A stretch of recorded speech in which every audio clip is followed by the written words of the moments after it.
Welcome, fans, to a return edition, a very special return edition after a long absence of the Mario Mancini show Why here you on call the it that? GP Productions Pro Wrestling Network. My name is Jack Kilby of the Hannibal TV, and I am here, of course, not only with Mr. Mancini, but the man who I'm going to start at the top of the accolades and go down.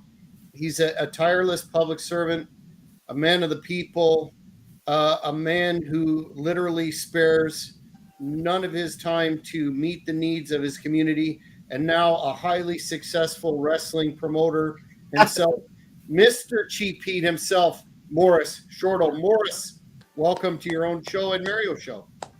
Thank you very much. Yes, this is the Mario Mancini show, and I know he's coming back. He's going to have something nice for us here today, and he's going to speak some pleasantries about somebody. You know, professional wrestling is a very humbling business. I'll even go as far to say a very humbling sport. Um, you're not in control of your own destiny. You you cannot make it on your own merit. You can't. Average Joes like myself have a hard time. You know, it's a gift from God to be 6'10". Not everybody's 6'10". Imagine if I was 6'10", my career would have gone quite differently, you know. And when you're fortunate enough to be handed something really good and you make a 30-year run of it and you build an entire life and become a millionaire from it, it's something to be thankful for and be humble about.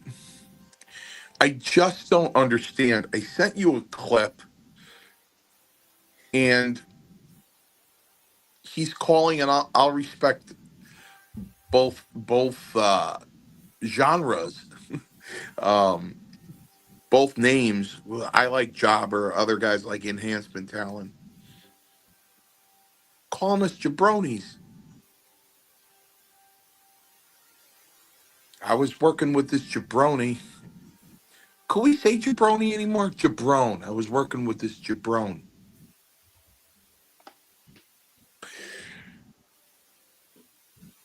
When I was 17 years old and I went to wrestling school, I didn't go to wrestling school to be one of the most famous losers in pro wrestling history. That wasn't my dream. I wanted to be the next Bruno Sammartino. I was told by my trainer, when you put your time in and you pay your dues, you're going to get a push. Take about 4 or 5 years. Okay. Never happened. Everybody that steps into that ring in a wrestling school has the same dream. I know because I own a wrestling school for the past 11 years with Paul Roma, and I have a wrestling promotion. And one of my guys was fortunate enough to sign a WWE ID contract, which was Brad Baylor. And you guys, we've spoken about Brad Baylor before. I got two other guys on the way. And that's, they want to live their dream. We all did. We all did. We didn't go in there and say, listen, I became a professional wrestler to do squash matches. That wasn't the goal. That's what happened because I didn't have a bloodline, because I wasn't that guy that got off the airplane and 100 people looked and went, wow, who's that? I didn't have a tailor-made gimmick given to me. And I was a heterosexual. So I the odds were stacked against me and many other guys. But I walked into the ring on November 19th, 1990,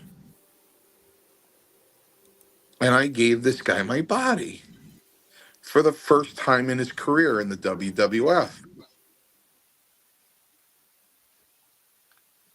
And I was 24 and he was 25. And I didn't feel like a jabroni when I was in there. In fact, I felt kind of superior. I always felt superior when I did a debut match because I felt it was the person's first appearance and he needed to get over in a certain way or big way. And that's why they chose me, because they knew they can trust me to do that. And I was good enough to do that. So I felt kind of good about it when I went in there and did stuff like that. No one is ever going to take anything away from me. Not since that 80s con. I won't let them. Not since that 80s con when Roma and I were standing with Bret Hart and Bret were and Roma were talking and talking and talking, and a lull came and they stopped talking. And Bret looked over at me and said, Mario. I said, hey man, how you been? Good. You were good. I said, excuse me? He goes, you were good.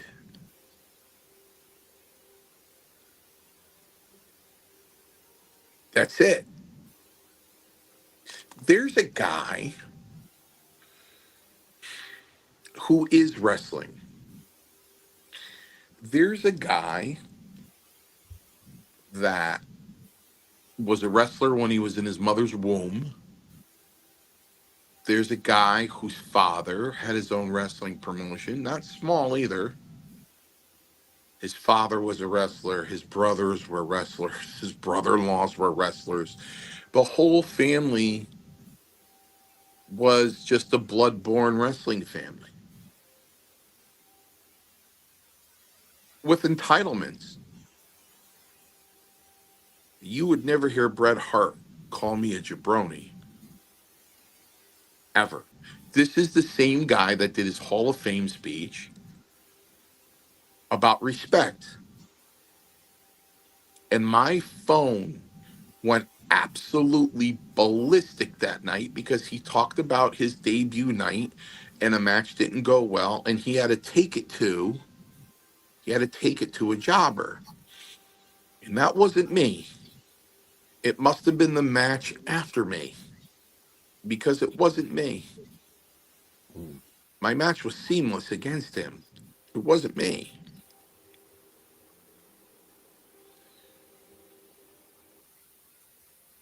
And he talked about respect. And then when he was given a speech for the Hall of Fame, he turned around and did a squash match, said something about a squash match with a jobber. And he said, oh, enhancement talent.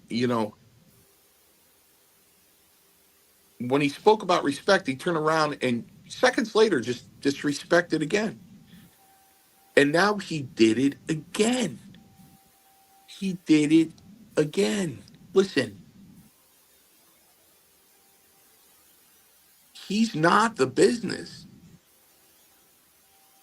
I don't listen. I had a kid just walked in a couple of weeks ago. He's 6'5", 370 pounds. He can't join yet because he doesn't have the money. I said, until you get the money, go on YouTube and watch Kevin Nash. Watch how he works. Watch Big John Studd. Watch Bundy. Watch all these enormous guys. Not Andre. Andre was in his own category.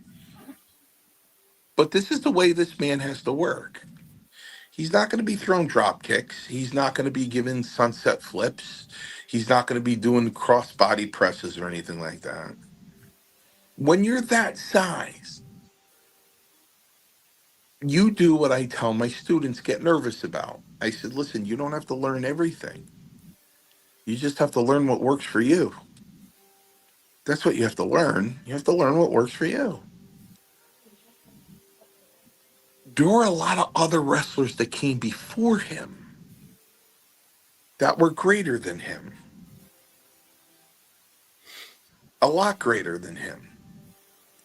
He just was fortunate to land the gimmick. He was fortunate to have the streak. A lot of things fell into place with him. Extremely loyal to Vince McMahon to this day. Then again, I'd be very loyal to a person who made me a multimillionaire too. But he didn't get there by himself. And he was talking about the body bags, the difference in weights, the jobbers. I wish they gave him Rusty Brooks. Just for a second, you are putting a body bag, Mario, weren't you? No, No, you weren't. Okay, so he wasn't referring to you then. no, Okay. no. But I wish they gave him Rusty Brooks. Good luck putting him in a body bag. You know, I was thinking too, how many damn times I did this podcast and I forgot about Sportskeeda, and then you would send me something. I go, oh, damn, I said that. Oh, It only happened actually last night. I went, oh, hey, damn, Sportskeeda got a hold of that one. I'm trying to get Amir to connect with them because, as guys know, I do Hey Roma and the Power and Glory podcast with Roma and Amir, and I There is keep telling them, there is somebody. I was talking to my guy in Sportskeeda today, and there is somebody from there looking over your way. It's not this guy, but it's another guy. They have a lot of people. yeah, I keep telling them to contact them because Sportskeeda is something else, boy. Mhm. But you know, once again, and I really need everybody to understand this. You have the lowly jobber, never on a pay-per-view, never. The closest I ever got was holding back Roddy Piper in the war to settle the score. The closest I ever got was helping the Iron Sheik back to the dressing room after Hogan beat him for the belt. And that was 7 months before I turned pro. Just a lowly jobber that has no right to speak, I guess. I have no right to my opinion, I guess, because I was Mario Mancini and I wasn't The Undertaker. I was Mario Mancini. I wasn't Hulk Hogan. I wasn't one of those guys. I wasn't the 300 and 61 day on the road guy, or I wasn't making $16,000 a week. I wasn't Randy Savage. I don't know. Barry and Billy don't look at me like that. Demolition doesn't look at me like that. Tito Santana doesn't look at me like that. Tony Atlas doesn't look at me like that. Greg Valentine doesn't look at me like that. The Honky Tonk Man doesn't look at me like that. Tony Gurria doesn't look at me like that. Ted DiBiase doesn't look at me like that.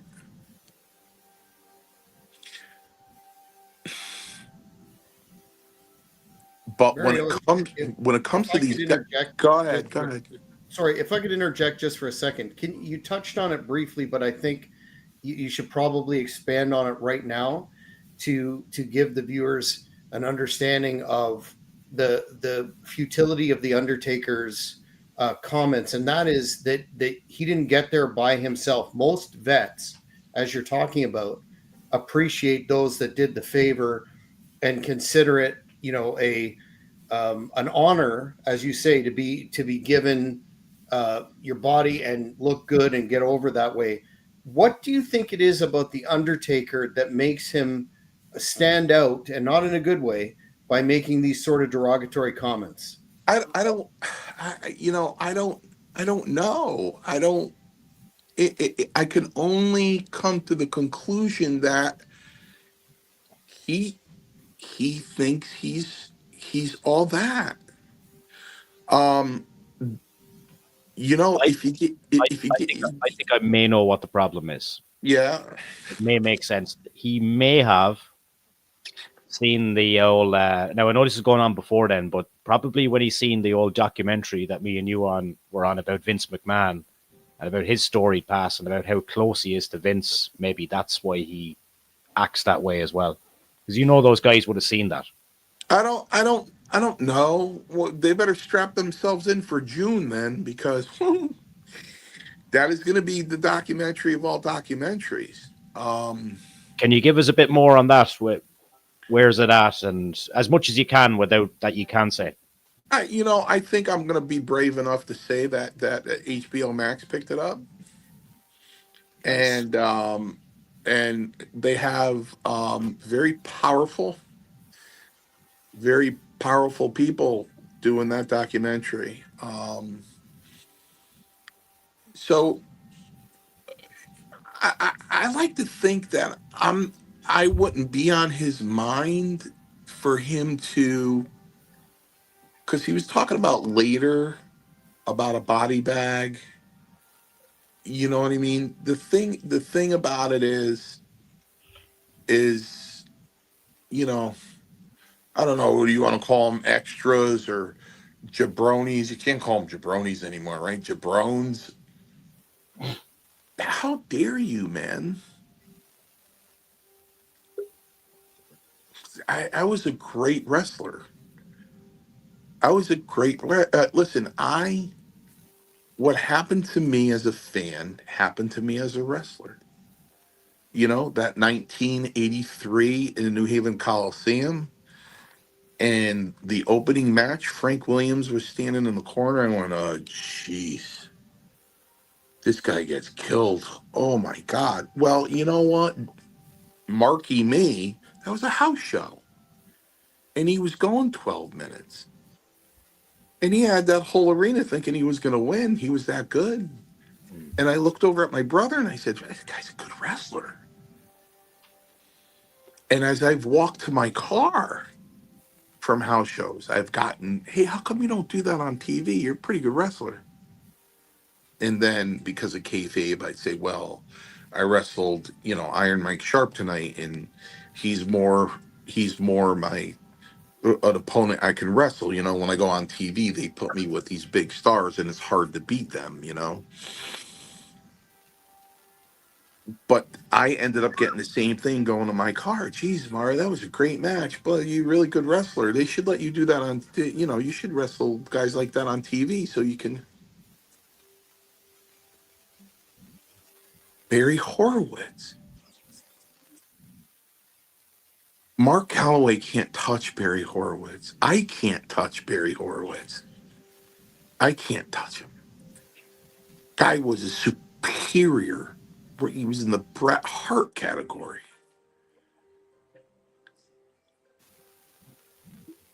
The Undertaker wasn't better than him. Is he a jabroni?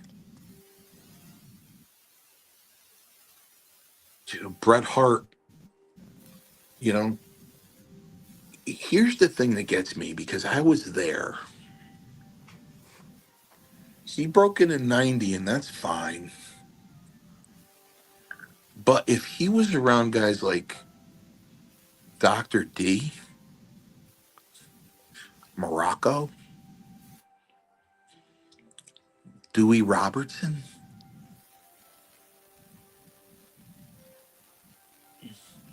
listen, you had to be very respectful. You know what I think it is? I think is, when you give somebody too much power, I mean, imagine looking at Don Morocco and saying, or Greg Valentine, or Tito Santana, and going, you have to go in front of the tribunal. You have heat. What? Oh, yeah, they're going to hold court, and The Undertaker's the judge. They would have said, yeah, if I'm not there, start without me. You know, so it was, it just gave him, I don't know that time in wrestling. I don't know how out of control it got like that in the dressing room. I have no idea. We've heard a lot Um, of we've heard a lot of those stories from people like Chad Wicks and Tank Toland. Horrible, horrible stories. yeah, Bullying. so Vince did nothing about that. That on my end, from what I do for a living, um, that's abuse at the workplace, really. Mm. Um, I just don't, I don't get why he thinks that an enhancement talent is nothing. Brian Costello, the guy's been all over the world. He's gone to Japan. He has wrestled and worked with the best wrestlers in this business. He was an absolute mechanic. You know, he was a great wrestler, a great wrestler. And then he goes on and dedicates his life to kids and becomes a wrestling coach. You know, a guy that's lived a life like that, Mark's going to look at a guy like that on a video and go, "Oh, who's that jabroni?"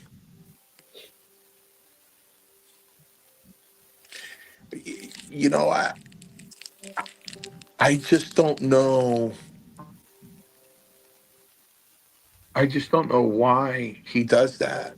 Um, I mean, I just don't get it. He was the classic guy that shunned. Well, that's why I was never a big fan of Adrian Adonis. And Marcia, you know better than anybody. I was not a fan of anybody that made me feel like a jobber.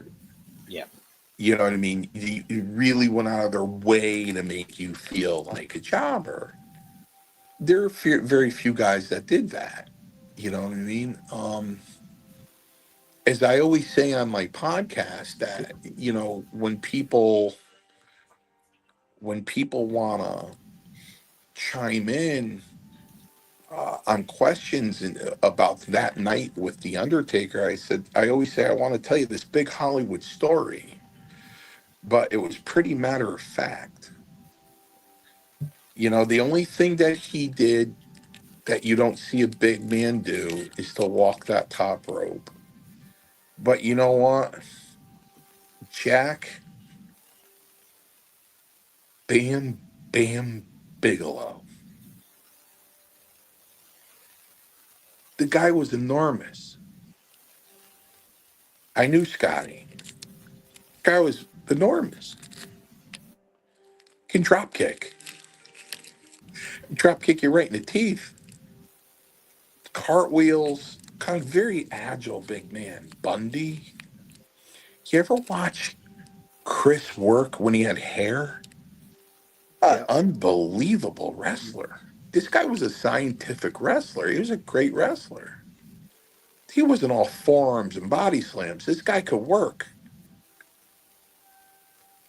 What about Don Jardine? Yeah, I mean, I wouldn't put the Undertaker in their category. You know what I mean? So it's like, you know, be thankful. You lived your dream. Good for you. I don't take that away from you. God made you 6'10". He was sweating that he was going to be the gobbledygook or whatever it's called. He really thought that was going to happen to him. And Vince said, "Is this the Undertaker?" Well, in defense of Vince McMahon, believe it or not, that's the thing he could never understand because Vince gave you wrestling life. He was the wrestling god, so he gave you life.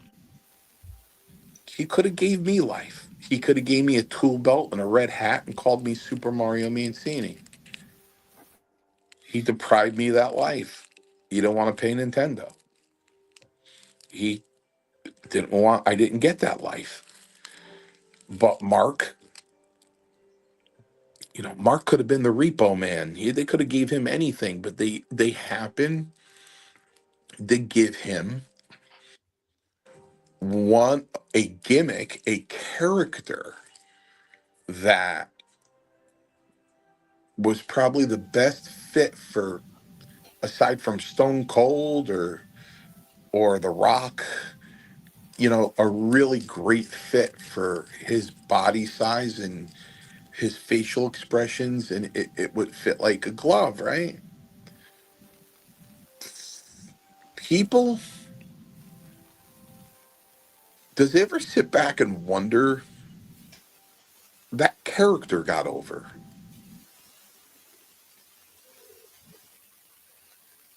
That character got over. What's your opinion if he went out as Mean Mark Callis? Do you think he would have had that run? Do you think he would have had that success? If he went out as Mean Mark, do you think he would have still had the same stuff? Probably not. It was a great character, and that's what got him over.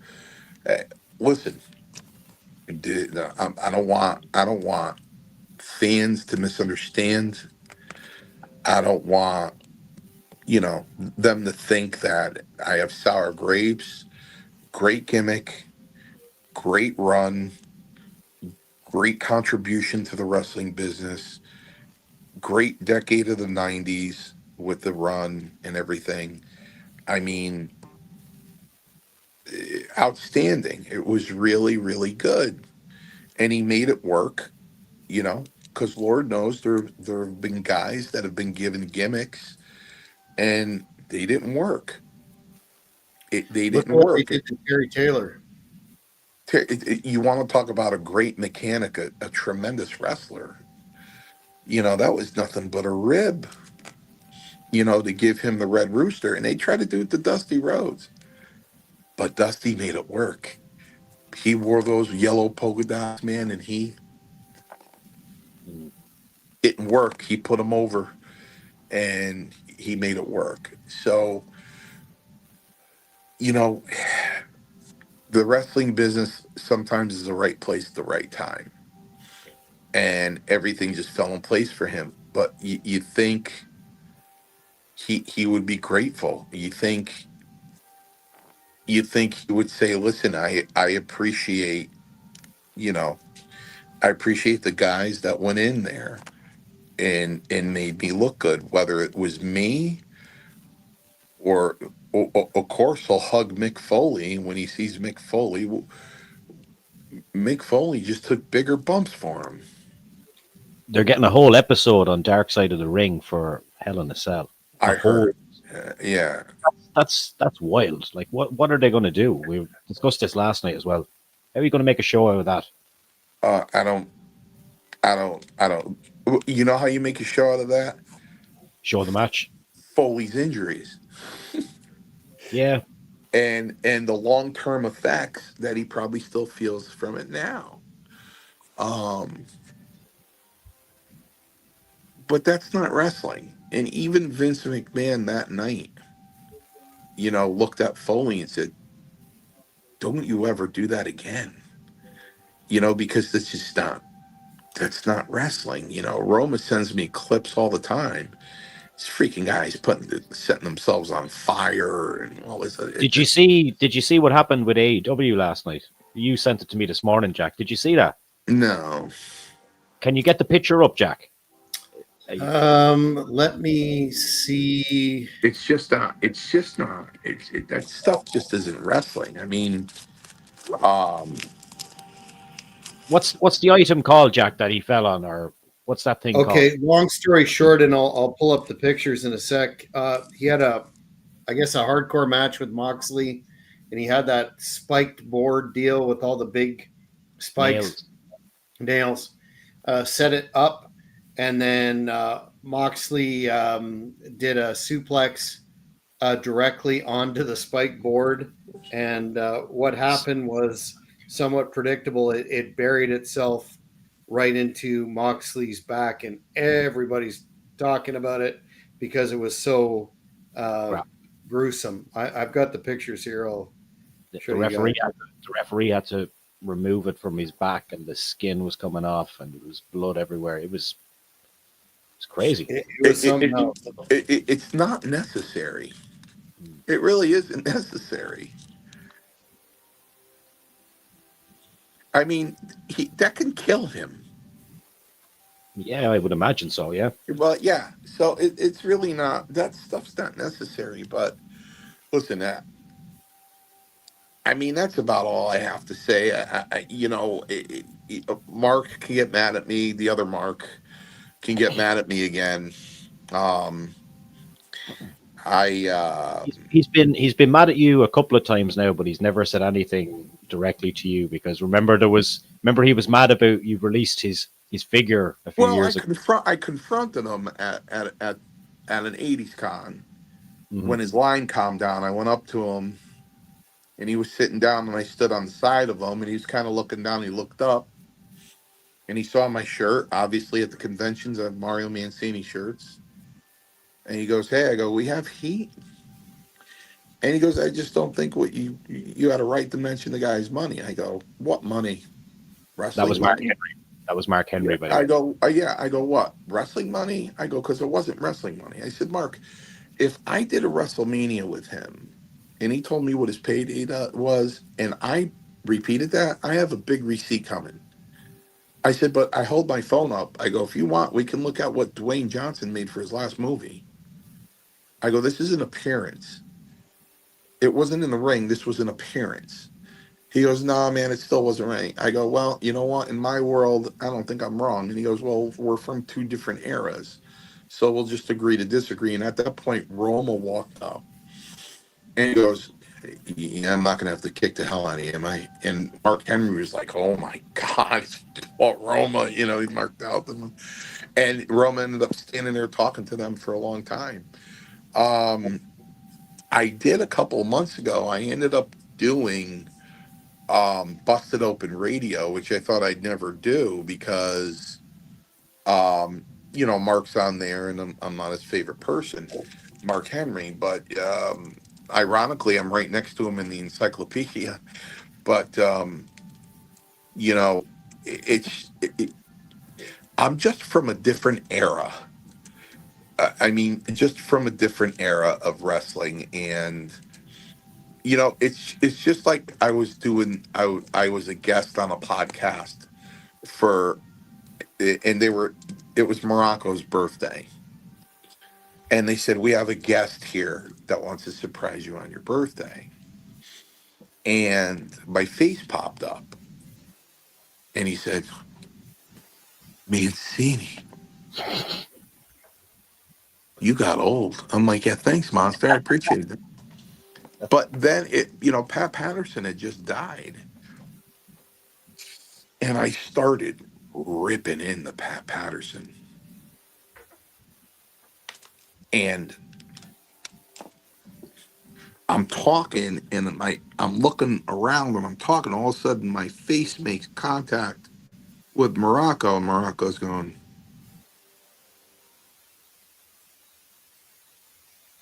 and I looked into his face, and I went, "So those Yankees are playing pretty well." Mor- Morocco was looking in that screen, saying, "Shut up." Now I shut up.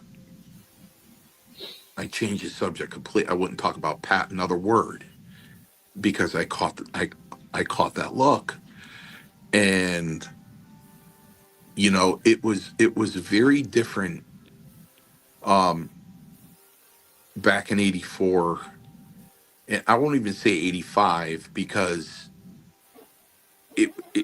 it was pre Bundy, it was pre Randy Savage, it was pre Steamboat, it was those guys weren't even there yet. wasn't even there yet. For God's sakes, a couple times I was in the dressing room, I was still looking at Ernie Ladd. You know what I mean? I'm like, it's Ernie Ladd. Oh my God. You know what I mean? So it's like, there were the Samoans and the Moondogs and Tito and Tony Atlas and Morocco and Valentine and Schultz and there was a handful of us. There's Jose Luis Rivera, Jose Estrada, myself. Johnny Rods came in after a couple of months. I don't know where he was. You know, it Lombardi. Um, Andre was there. It was tiny. Junkyard Dog was already there. Um, it was tiny. It wasn't big at all.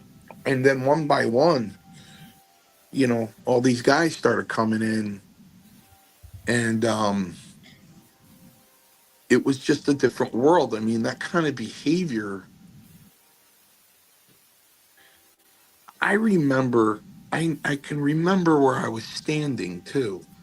It was in the beginning of the dressing room in Poughkeepsie. It was the front of the dressing room, and I was working with Beefcake, and Beefcake was laughing at something, and Hogan walked by, and he was laughing, and Hogan was walking from cutting a promo or something, and he stopped, and he said, "Eddie, I hope you're not laughing at Eminem." He goes, "No, no, no, I'm not laughing. No, no, I don't think he was." And Hogan looked at him and he said, "These guys, you see them on the way up. You never know, you might see them on the way back down." That was the mentality back then. Not just some warm body you beat the hell out of and you threw to the side. That that wasn't the mentality. There was a lot more respect. Um, but I don't want to beat it to death because I did see. Um, was it $5,995 or was it $6,995 to sit with Hulk Hogan and drink a beer? And I saw that today. Well, did you see the John Cena deal? No. 25,000 to have dinner with John Cena WrestleMania weekend. It's actually been ran by WWE. So The I same I guy, the same so John Cena that doesn't like people anymore, by the way. so say you got a bunch of Elon Musks and a bunch of Donald Trumps, and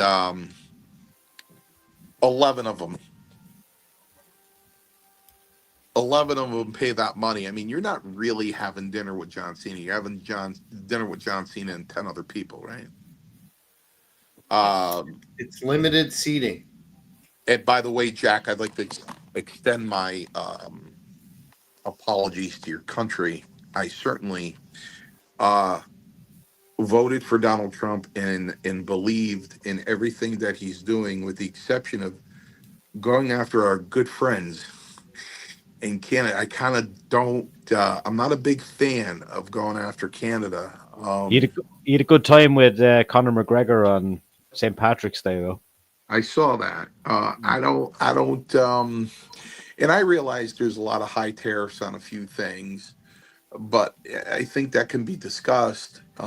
Certainly, a topic we need to cover on Hey Roma, because it's not a Hey Roma is not a wrestling podcast. But they'll probably be hot at me for even extending my apologies. But it's what I believe in. You know what I mean? I really don't. The thing about Canada is that really got me here is they weren't angry. They were hurt. That's worse. You'd rather them be angry. They were hurt. They're hurt. They're hurt. The And Canadians, the Canadians need to jack up that maple syrup that those Americans like to have on their pancakes. well, You guys need to what's put big going. tariffs on that.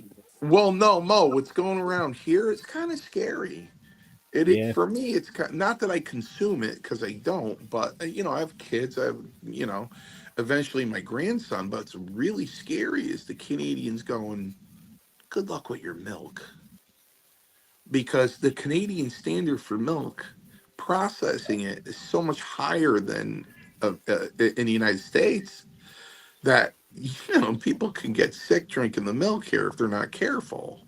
You know what I mean? And that but the national anthem being booed and stuff like that. It's just it didn't have to happen like that. But You know what I but mean? you know what the sad part about it is the fact that you're right. Canadians were very hurt by it. It was blindsided. Nobody had this on their bingo card, including me. But here's what I find the worst, and I've said this before on podcasts, including last night.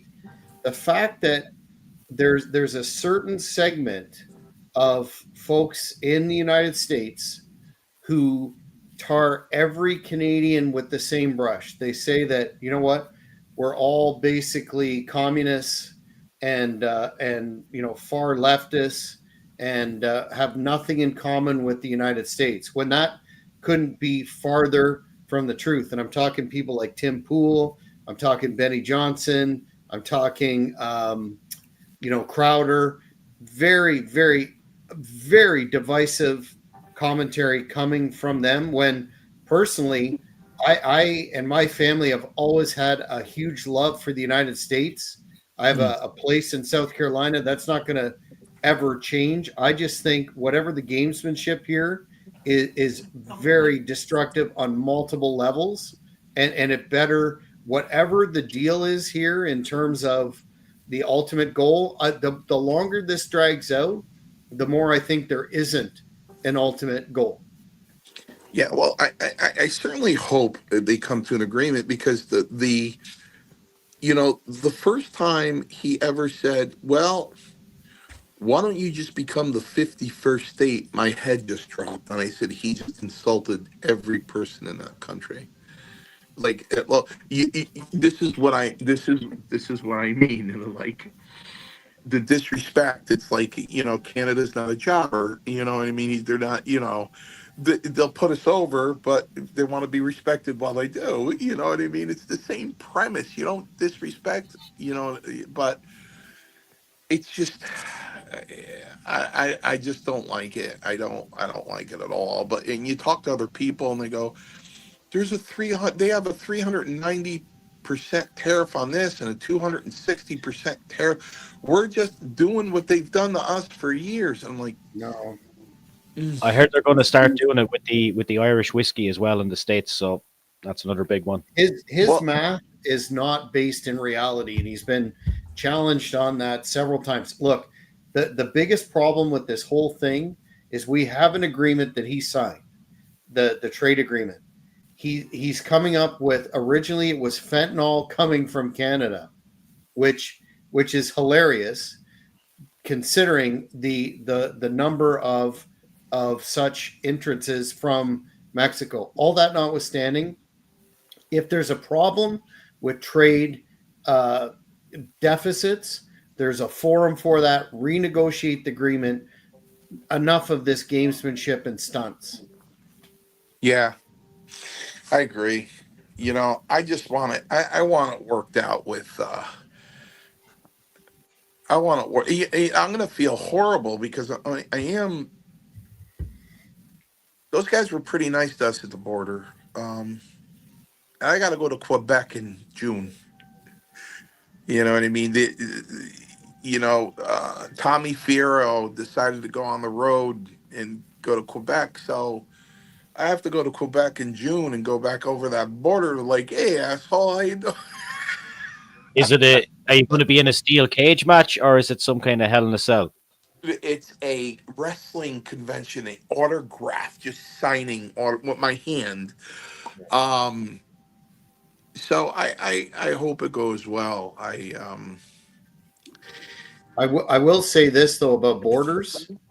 Um, I've got nothing where I cross over in Gananoque, Ontario. The American side, they're nothing but the nicest to deal with. When we went to an event in Watertown, New York in February, actually early February, late January, we got the most static coming back on the Canadian side. We were held up for about an hour. So, Really? as Canadian citizens, and myself and Hannibal are going to Philadelphia, Pennsylvania, May the 3rd for the Tri-State Wrestling Alliance One and Done show, and we're definitely considering how difficult that could be. Yeah, I don't. There's no reason for it really. I Canada is a place that I went to the most. Certainly, for God's sakes, I was going there every 3 weeks at one point. Um, so I don't know. I thought I'd mention that personally. I'm sure there's arguments on both sides, but the way I look at it, and in Mexico too, you know what I mean? These are countries that we border. Mm. Hello, hello. I understand the problems with Mexico and everything like that, but ooh, How is it in the U.S. national interest to push Canada closer to China? yeah, it's Because not. that's de facto what could happen trade wise. Yeah, no, I don't know what they're gonna do. I think 70% of our or 60% of our aluminum comes from Canada, and we only produce 16% of it. So I don't. And I, let's not talk about trees and softwood lumber that are actually used to build houses. yeah, so I hope you know uh, Trump has a habit, and it works. God bless him. He has a habit of bluffing. So to make his point in the do business. So I don't. No, I agree with a lot of what he's doing and everything, and the waste and the fraud he's finding and everything. But the You know move what will the best can't. thing? You know what the best thing he's done, Mario. You know what I think the best thing he's done. He had your guy over for about a week, No, no, right? no, no, no. He banned the paper straws. We are going back to plastic. Yeah, That's yeah. very simple, Listen, but when very your effective. guy came over from Ireland, Trump was all over him. Oh, we're best friends. We do this together, that together. There's some things we discussed that we don't agree on, but yeah, but we're very good friends. I've known him a long time, and I've been to Ireland. I mean, he did the whole thing. Mm. I just, I just don't know why the ruffle, the Canadian feather there. I don't know why he would do that. I mean, neighbors. Uh, it's uncomfortable. To say the least, it's uncomfortable. We're only a Well, small pimple. But well, true. But as our Premier Doug Ford in Ontario said, God bless the USA. The regular folk love Americans, love the USA. I know I certainly do, with the exception of those cretinous fans in Philadelphia, Pennsylvania, and especially those ECW fans that are going to be in the former ECW arena cheering on Super Crazy to see his last match ever against my guy Hannibal. well, I'll tell you what, Philly has a reputation of having some pretty fans that are out there. But what I want to ask, because I don't know what I'm looking at here. Have either one of you ever been to a WrestleCon? Not my kind of deal. I No. mean, what am I looking at here? How many people? I mean, is this Oh, like Tommy Fierro might have 500 or 600 people walk through on an It's going to after be huge. The one in do you want? Montreal, it's going to be huge. Huge. Are you talking about the one in Vegas? Vegas Oh, Okay, Vegas. Okay, not the I, one in for I, Vegas. WrestleMania. I can list you out some of the people that are going to be there. Paige, Ronda Rousey, Mike Tyson, Sting, um, Mustafa Ali, Shelton Benjamin, Barbarian, Buff Bagwell, the Berserker, Tessa Blanchard, Barbie Blank, formerly Kelly Kelly, D'Lo Brown, Butterbean, Matt Cardona, Demolition, Ted DiBiase, Shane Douglas and Francine, Bully Ray, Devon, Ric Flair, Mick Foley, The Godfather, Henry Godwin, Billy Gunn. I'm still scrolling here. Jeff Hardy, Matt Hardy, Joe Hendry, Honky Tonk Man, Mickey James, Marty Jannetty, Ahmed Johnson, Bobby Lashley, JBL, Lita, Lex Luger, Dean Malenko, Candice Michelle, MVP, Kevin Nash, Dolph Ziggler, DDP, Jim Powers, Goldust, Dennis Rodman, Paul Roma, Mike Rotunda, Sabu, Sandman, Perry Saturn, Dan Severn, Ron Simmons, Sergeant Slaughter, Gene Snitsky, Rick Steiner, Scott Steiner, Rob Van Dam, Lisa Marie Varon, Victoria, one of our subject stories from last night. Paul White, The Big Show. Yeah. I'm glad I made the list. Everybody you're not. you should say. I did skip over some people, but you weren't listed at all. You know, I'll have to get the whole aroma for that one. Yeah. Yeah.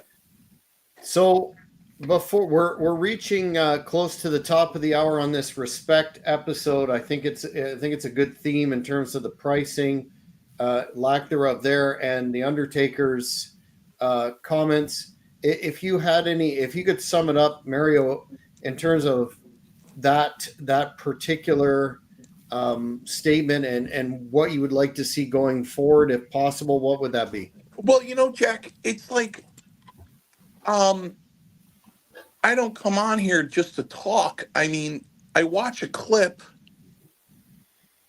and he just comes out and says jabroni. I mean, and laugh about it. yeah, I mean, does he really like we didn't matter? I mean, going forward, I would like to see him say, I don't know, you know what? I was working with an enhancement talent, most of these guys are okay, and got to get over or whatever, and I had the body bag, and some of them are different sizes. I get that. You know what I mean? If somebody's 220, then somebody's 270 or 250 or you know, I get it, but squash matches, jabronis, whatever, he's calling to in with these insults. Could he just stop? I mean, because like I said, none of us, got into that ring, went to a wrestling school and got into that ring with dreams of just being a jobber or an enhancement talent. That's not what we wanted. I'm sure that's not what Dusty Wolf wanted. A guy like that. I'm sure that's not what he wanted.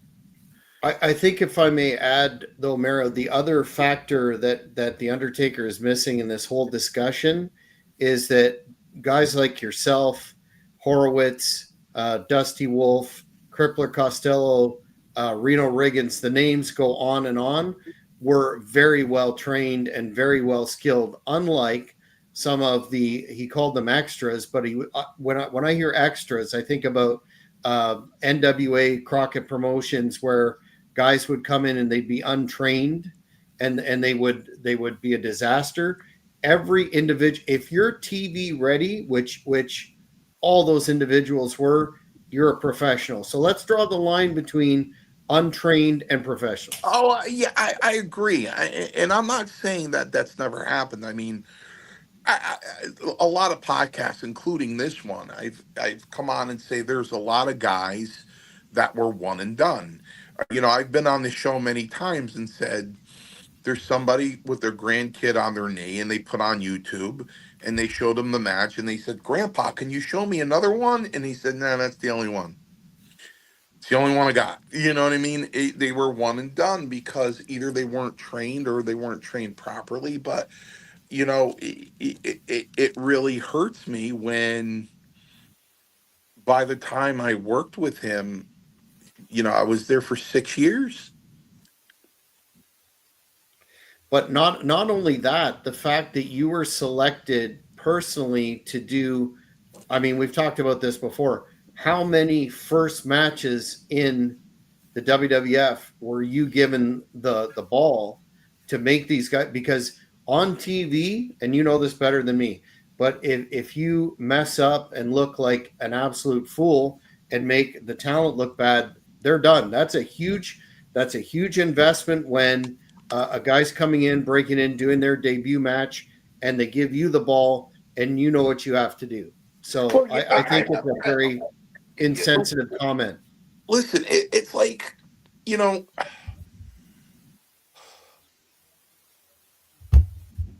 I wasn't even 19 yet when I did Bundy. But you know what? Strongbow was getting to know me, and Strongbow trusted me to go in there and do it. And if you listen to the commentary with Bruno and Vince when I was working with Bundy, I did exactly what at 18 years old. It was 3 months before my 19th birthday. I sat in a dressing room and I said, I'm just going to sell. That's what I think I'm going to do with this guy. I'm just going to sell. He's the kind of guy where you just have to sell. And, viewers or people that don't understand might be saying, well, of course you're going to sell. No, because when you wrestle, you have to register and then sell.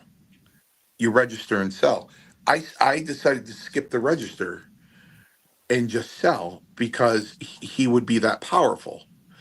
So I oversold that, the push offs, the forearms,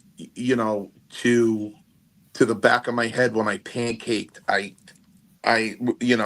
it was like an anvil hit the back of my head. Um, so it started with Bundy, and I did Hercules Hernandez. I did the Heart Foundation with SD Jones.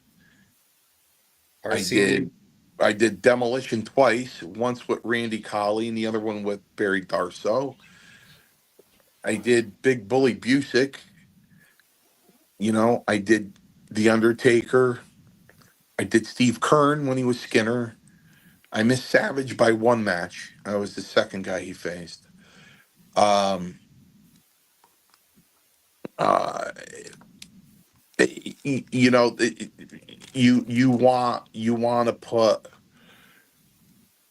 you want to put the best guy out there that's going to get him over. It's the old saying in life, right? First impressions mean everything. Well, that's the fans' first impression of that heel. That's their first impression of that heel. You know what I mean? So I did, I thought, a pretty good job in the ring. And, and here's the point. Here's the point. The point is, would I rather have pulled me from those matches and said, "Hey, there's a change in plans.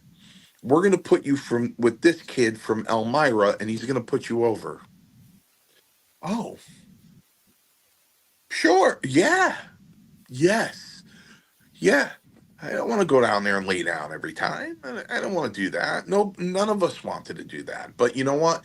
It was paying your dues, and you were in the biggest wrestling company in the world, and you were just hoping for that break, that one thing, that production meeting where they had a character, and somebody said, which I understand Strongbow said a couple of times, that maybe Mario Mancini maybe he could be good with this. maybe he'd do a good job with that. That one break, just that one break. And we didn't get it. We didn't get it because I wasn't 6'10", and I didn't have somebody draw out a gimmick that fit me perfectly. And listen, I am not taking away his sacrifices in the ring. I'm not taking away his injuries, the way he gets out of bed in the morning now, surgeries, the toll the business has taken out on him. It was no walk in the park. But guys like Mark have to remember that there's hundreds of guys in this business that have made the same sacrifice with nothing to show for it. Nothing.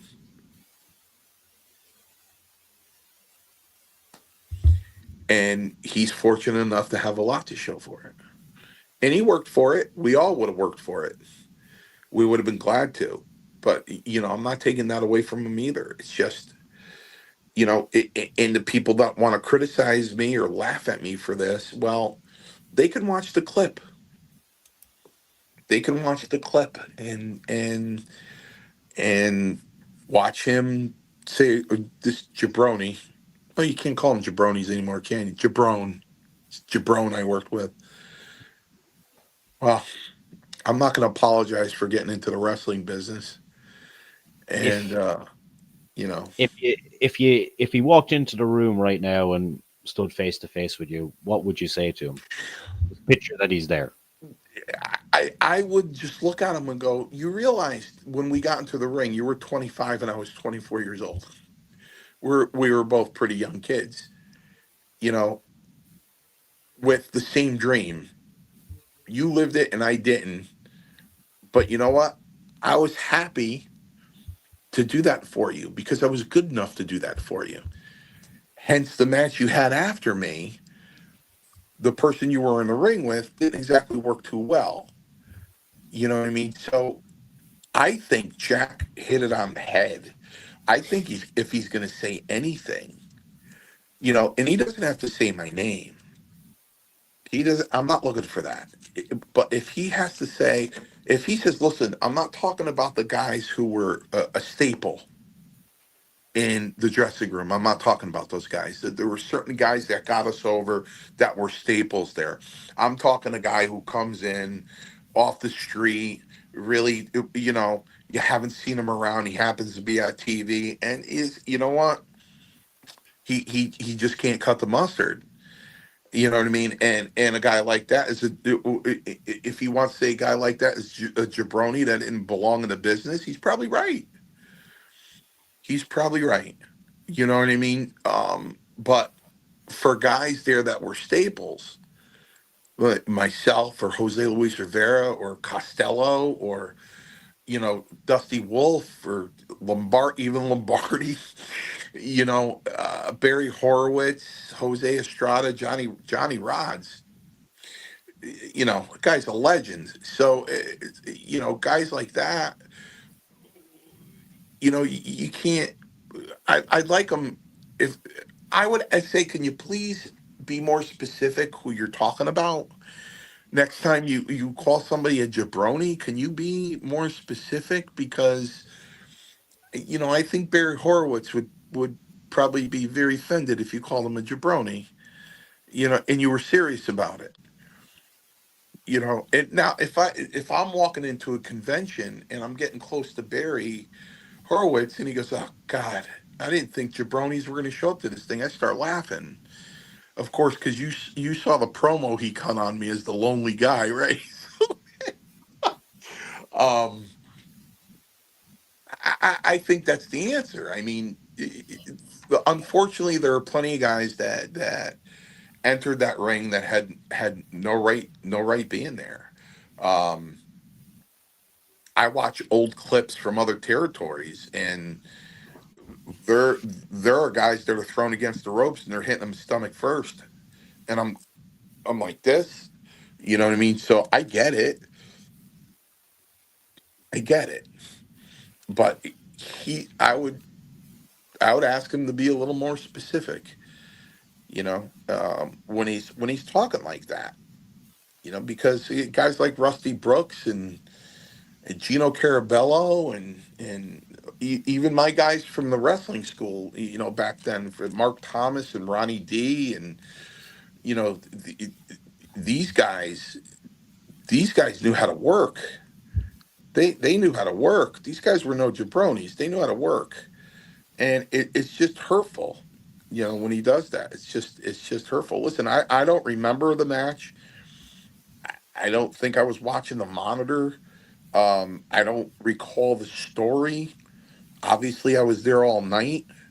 Um, I don't remember the kid coming in and saying, "Jesus, he just beat the hell out of me." I don't, I don't. Maybe I was talking to Roma, or but I had a better time in the dressing room than I did in the ring. The camaraderie in there. It was a lot of joking and ribbing and talking and stories and everything. So I wasn't paying attention. Um, but that as I answered the night of the Hall of Fame, I'm like, no, that wasn't me. No, that wasn't me. No, that wasn't me. No, that wasn't me. Watch my match on YouTube. He didn't beat the hell out of me. No. Um, I think Jack got it right. He should just, before he goes into a story like that, he should say, you know what, kind of like what Brett said to Roma after he told me I was good, and he goes, Roma, seriously, sometimes I threw these guys into the ropes and I didn't know what was coming back at me. He goes, but with Mario, every time, and I did some house shows with him, every time I got in the ring with Mario, I knew what I was getting. He said, every time I got in the ring with him, I knew what I was getting. Steady hands. That's just the thing. It's like I was so proficient that I would run drills as a student. I'd run my own drill and have like AJ Petrucci, Dave Barbie, it would throw me in and not tell me what was coming. So I can determine for myself by the setup of their body or their feet what I think they're gonna do, because I didn't wanna, you know, sometimes you have a hard time hearing, and some of these guys grunt.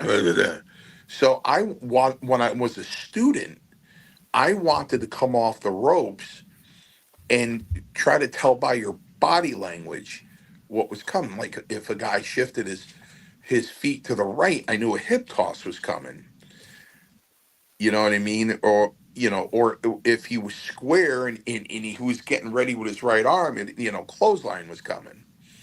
80% of the time I was able to guess what the guy was going to do without calling it. I wanted to be very proficient at the art of pro wrestling. You know what I mean? So, um, right down to a drop toe hold. I'm like, oh, he's gonna give me a drop toe. So I try to do that when I watch it. And I try to call what's gonna come when the guy's coming off the ropes. I put a lot of time and a lot of pride into it, and um, started getting proud of the jobs, because I know I've had some guys come back working with me, putting them over and going, wow, thank you. Thank you so much. I'm like, no problem. No problem. You know, So at the end of the day, the message is uh, make a distinction and be kinder to those that you worked yeah. with that paved the Mm. way and got you over. But Mario, why don't you let the fans of Cheap Heat Productions let us know where you can be found and all the good stuff you have going on, since this is a infrequent Legends deal appearance here Well, on the Mario Mancini well, show. I certainly miss doing this. I like to call this podcast my grassroots podcast here. So, um, these days I'm doing Hey Roma with Roma and Amir, and I'm doing Power and Glory. Power and Glory is a wrestling podcast, also with Roma and Amir. We haven't gone live yet. Um, we will be going live hopefully soon, so you can find that on YouTube. Um, got a wrestling match coming up a week from this Saturday in Middletown, Connecticut, with Paradise Alley. Wait, you're From wrestling. You're wrestling again. No, That's no, that's that's what you said. You said my company has a wrestling match. you said I've got a Um, wrestling match coming up. no, Is that not what you me, said? yeah, not me. Um, so I'll be in Vegas April 17th through the 20th, and after that I'll be in Quebec on June 14th, and then I think I'm going to give the Sharpie a break for a while, and not do much. So just kind of relax a little bit and not because the summertime's a good time because we don't run in July, or we run once a month in July and August outside, but as far as kind of any indoor venues, we don't do. um so yeah, that's what's going on with me, and just chugging along, kind of hoping that Hey Roma and Power and Glory get off the ground. I did break a record though. Last week I did Angel Gotti's podcast, John Gotti's daughter, and I logged on at 10 o'clock and I logged off at 2:10 a.m. So, That's a but marathon. yeah, but Angel's a sweetheart, and there was a lot to talk about there. So um, You've still got the highest viewed wrestling podcast on this channel. The porn it's stars have taken that one over, but in terms of wrestling, you're still there at the top. And I suppose one of the way I'd like to summarize this podcast is sometimes life comes full circle and you end up back at the start being a mean mark.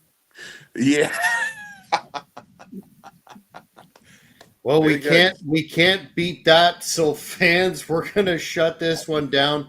Make sure you follow Mario and all his endeavors with the Power and Glory podcast. Hey Roma, and don't forget to subscribe to the Cheap Heat Productions Pro Wrestling podcast. Hit that notification button, and you won't miss any of the content. Don't forget to like it.